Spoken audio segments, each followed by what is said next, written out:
All right, I'm here with Derek Peel, and you're in a barn? Yes, I'm in the barn on my partner's family farm where I've been staying for the past month or so. Where's that at? Like what area? Obviously, you don't have to give an address. It's in rural Erie, PA. Oh, okay. So you've moved up north a little? Yeah, I planned on bringing them back here for the season. They have a season job.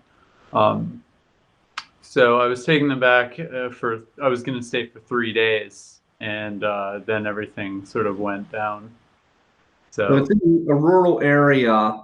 Does that make it any different? Does that make it any tougher to handle the whole social isolation thing? I mean, I'm here in Beachview, and I'm sitting here at this desk, and I'm looking out the window, and I can kind of see people walking by, cars moving, things like that. So it's like I feel like there's still some sense of community. Does it make it any rougher up there? not in terms of social, because socially my life pretty much hasn't changed. Okay. So it makes it more difficult to make work because I have no resources. I have no access to any of my materials, no access to my studio. So I've been making drawings instead of, massive installation work.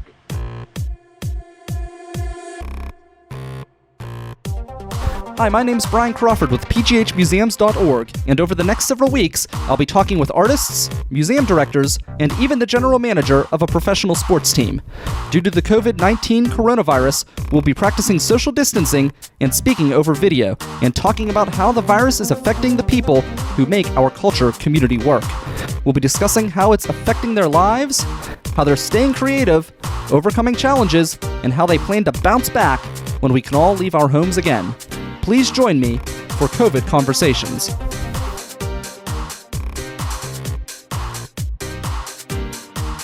I met you as you had this great exhibit downtown, and it was larger pieces. So you're doing drawing now. Is that something you've done in the past that you're coming back to, or are you doing more? Are you experimenting and kind of getting outside of your zone? How is that? It's it's not too far out because I look at them as sketches for work that I plan on making in the future. Hmm. So I'm just drawing the installations basically, or things that I could never make, things that don't make any physical sense. Um, so it's not too far off. So like now what you could do, and I'm just putting like the marketing cap on here, you can now take those drawings, and once we all come out of this and we all are able to leave our homes again, you can have an exhibit of like, drawings during COVID-19. It could be like the I don't know, inside the mind of the artist type of a deal. Maybe that could be like a big draw. Pun intended. Um, Yeah. but yeah, I have sold a few drawings, and it's the most work I've ever sold. But yeah, so I've been selling some drawings online, and that's been great because I've been on unemployment for weeks because my job is not existing right now.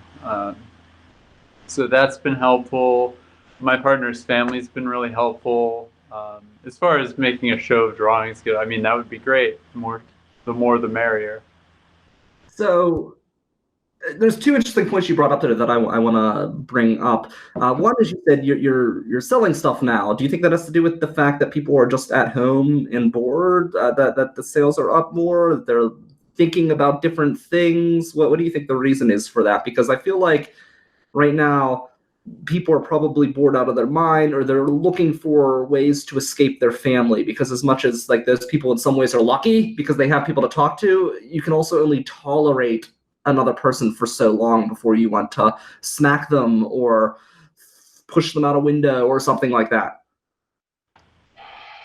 Scandal. I don't know if it has anything to do with the pandemic. I think it has more to do with the fact that I'm not making something that might take up an entire room in someone's house. Yes. I think it's no secret that drawings are gonna sell more than an installation piece. But I never thought that I didn't look at it as a marketing thing. It's the only thing I can do is draw. So. Is that frustrating? Sorry? Is it frustrating that that's all you can do right now is draw? I mean, I look at myself and I've been frustrated because I'm now doing, I mean, I'm happy to talk to you, but I'm doing video calls instead of getting into museums and doing like the documentary type of stuff that I've wanted to do this spring. So in some ways it has been frustrating for me as well, but it has forced me to kind of think outside of the box. I'm wondering if it's been frustrating for you. It was definitely frustrating at first because I wasn't drawing. I usually don't draw except, maybe some loose stuff. But I don't read either. I have a real difficulty reading. Mm-hmm. So I don't read. I don't have any of my materials. I don't really cook. I don't really do much. So it was difficult at first, but I got into the swing of just doing it all the time. And, as soon as I wake up, I start drawing, and then I draw all day. And so I like it a lot. I mean, it's kind of magic how you can just make, it doesn't have to make physical sense. I know that's probably no secret, but news to me. Something that I realized more clearly. You can just make anything you want from the comfort of a chair. Yeah, that is a good point. And you have kind of limitless time to think about what you want to do. So you can get pretty creative right now. Right. I don't know when I'll be back in the city or when it'll be safe or when I'll feel safe going back to all my materials, and maybe I'll throw away all my stuff when I get back, maybe I'll just draw now, which is going to be great and more affordable. Now, yeah, I did that when I just moved. I just literally, I mean, I don't know if it saved me money, but it definitely saved me a lot of aggravation. I just threw away everything I owned before I moved. And it saved me a lot of packing. So now things go from installation art to storage art. Yeah. Call it. Yeah, and to me, I don't know if you're anything like me, but once something goes into storage, it pretty much never comes out of storage. So, well, what's that? Fingers crossed that it does. So you're up there in rural PA, but you're from Pittsburgh. Do you like living out in the rural area, or are you more of a city person? I grew up in rural PA, not in this area, but I grew up in rural area outside of the city, and I moved to the city later on, like in my 20s. But being here so long reminds me that I'm not a city person. Oh, okay. Interesting. So, yeah, I've got a lot of things in the works, like for my future plans to move to rural area. I get a lot more work done, honestly. I'm more focused and less.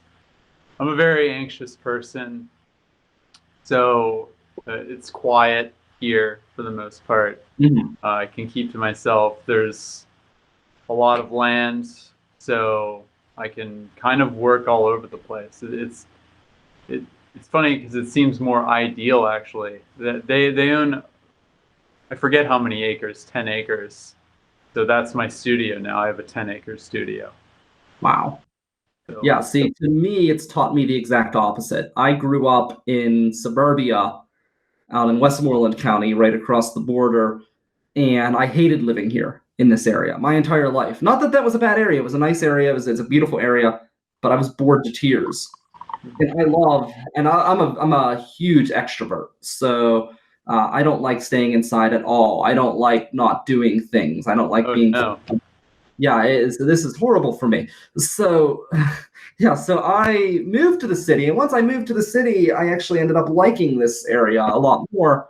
And now I'm reminded why I live in the city and I don't live out in the country, and that's because I can't do anything right now, and it's super frustrating.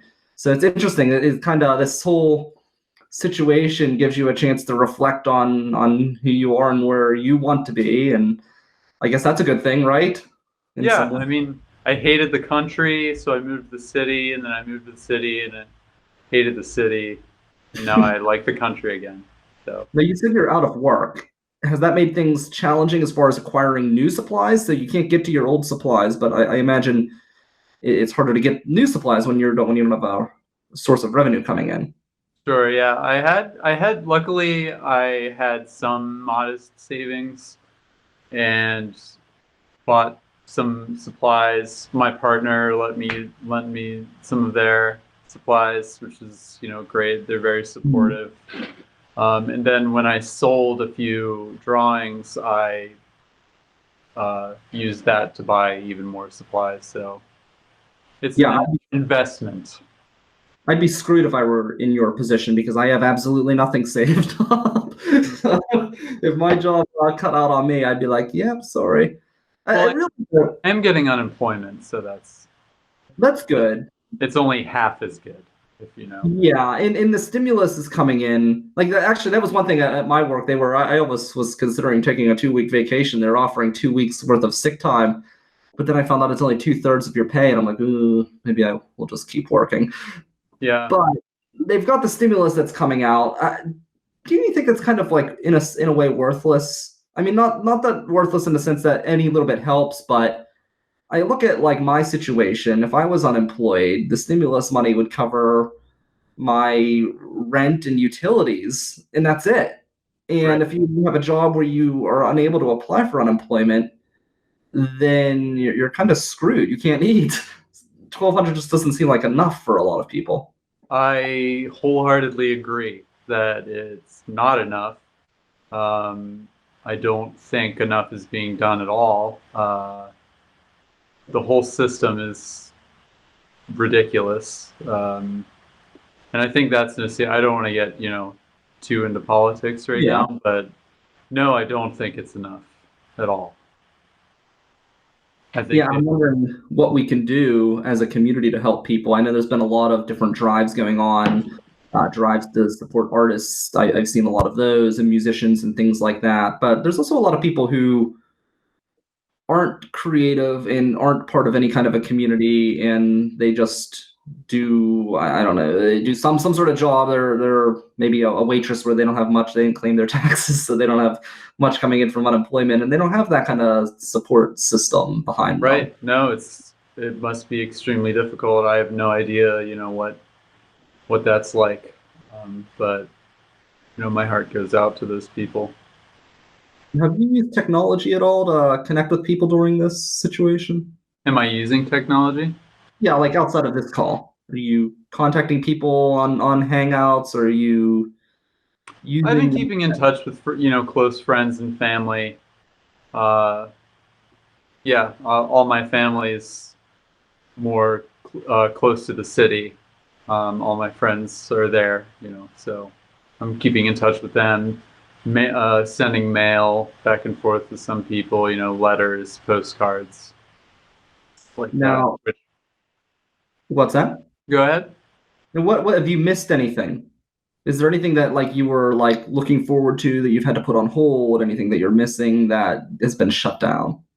Yeah, there are a few shows have been postponed indefinitely. Um, One was the Associated Artists of Pittsburgh new member exhibition, which I think was supposed to open April 3rd. Mm-hmm. Another exhibition at Space Gallery in downtown Pittsburgh. That was supposed to open, I think, the same week. Those are things that I definitely missed out on. But those have been postponed, so they'll eventually happen. So I'm looking forward to that. Really, I mean, I obviously miss being able to just, do live life as normal, and that's natural. But I miss going to the library. I like the library. A lot of pictures and books sometimes, so that's good. I like the ones with pictures. So yeah, I miss a few things. The liquor store also, but Yeah, and now we're being like blacklisted on along all of our neighbors. Like they're blacklisting Pennsylvania people. People are going across the border into Ohio and oh West yeah, that's right. Virginia, and they're blacklisting us. They said no more. We've had enough of you, Pennsylvanians. Get back across the border. That's not cool, right? I mean, that's not like showing a lot of love.